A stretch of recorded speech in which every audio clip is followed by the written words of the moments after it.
De plus en plus de particuliers tentent de faire des économies d'énergie, souvent pour faire des économies tout court, éoliennes ou panneaux solaires. Les offres sont alléchantes, mais attention aux arnaques. Les promesses faites par des commerciaux persuasifs ne sont pas toujours tenues. C'est l'enquête de ce journal. Elle est signée Camille Gutin et Julien Ababsa. Faire des économies d'énergie avec du vent, c'était le pari de ces retraités. Le couple a fait installer cette éolienne il y a 2 ans sur le toit de sa maison.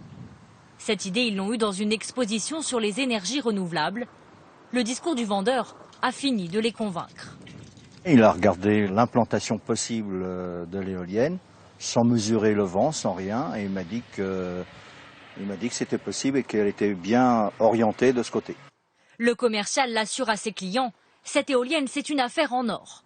Elle produira de l'électricité, ensuite revendue à EDF. Mais les retraités découvrent vite un gros problème. L'éolienne est mal positionnée. Là, concrètement, elle produit l'électricité, l'éolienne? Là, oui. À ce niveau-là, ouais. Quelques secondes. Voilà, c'est fini. Donc ça marche pas? Non. Non. Normalement, une installation doit tourner rapidement, en continu. Celle-ci ne produit donc pas assez d'électricité pour être rentable, contrairement à la promesse du vendeur. 16 000 € d'investissement, 1 kW en 6 mois, je serais mort, ça ne sera pas amorti. Et le pauvre consommateur, le couillon que nous sommes, se fait avoir comme un bleu, parce que nous ne sommes pas des spécialistes. Éoliennes, panneaux photovoltaïques, pompes à chaleur, des énergies renouvelables à la mode. Pour certains, c'est un bon moyen de faire des économies d'énergie. Pour d'autres, une bonne affaire en revendant le surplus d'électricité à EDF. Dans ce marché florissant, des entreprises n'hésitent pas à user de pratiques commerciales douteuses. Pour le démontrer, nous avons fait un test. Voici une maison témoin et des propriétaires complices. Bonjour. Pour notre démonstration, nous avons dans un premier temps fait venir un expert indépendant, spécialiste thermique. Il faut déjà commencer par faire ce qu'on appelle un bilan thermique. Alors, bilan thermique, ça comprend expertise complète de l'habitation, vérification de l'orientation du toit pour la pose de panneaux photovoltaïques. Il faut déjà se polariser sur l'orientation solaire. Alors, nous avons vers la paroi nord-ouest, et là, une paroi qui est orientée nord-ouest n'est pas une bonne paroi pour le solaire. Pas l'endroit idéal donc pour installer des panneaux. Nous choisissons ensuite sur Internet une société à la publicité alléchante. Rendez-vous est pris.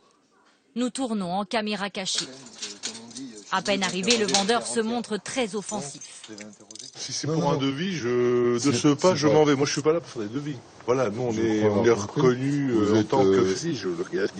Ça veut dire qu'aujourd'hui, toutes les personnes qui veulent avoir des installations, en passant par nous, ils ferment les yeux et ils se laissent faire. Nous lui proposons un tour du propriétaire, mais surprise, pour lui c'est superflu.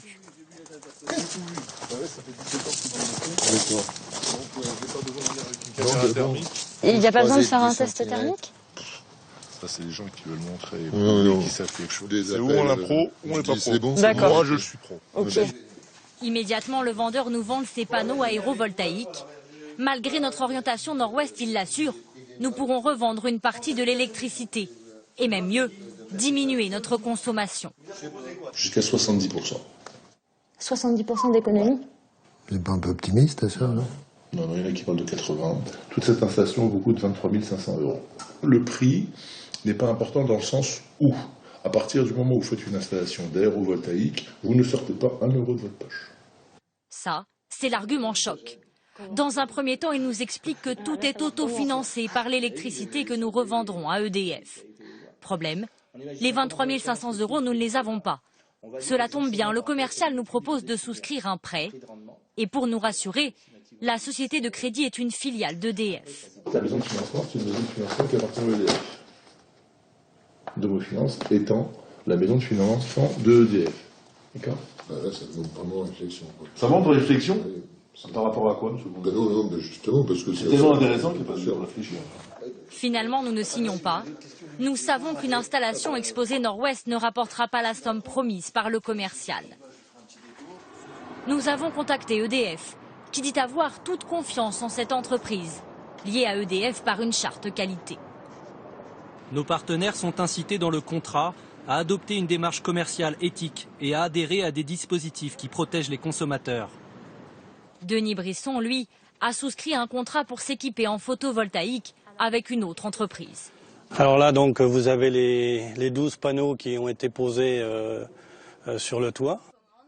Pour financer ces panneaux, il a contracté un crédit, 159 € par mois.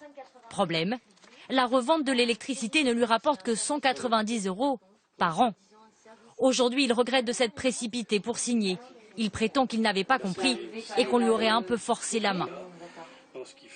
Mais en fait, c'est le commercial qui effectue le démarchage pour la banque. Et donc, c'est lui qui s'occupe du dossier de crédit. Et le temps qu'il l'envoie à la banque, quand vous recevez le contrat avec le tableau d'amortissement, vous êtes hors délai de rétractation. Question de ça, c'est des pros.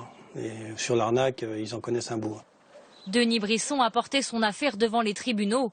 Il réclame l'annulation de son crédit.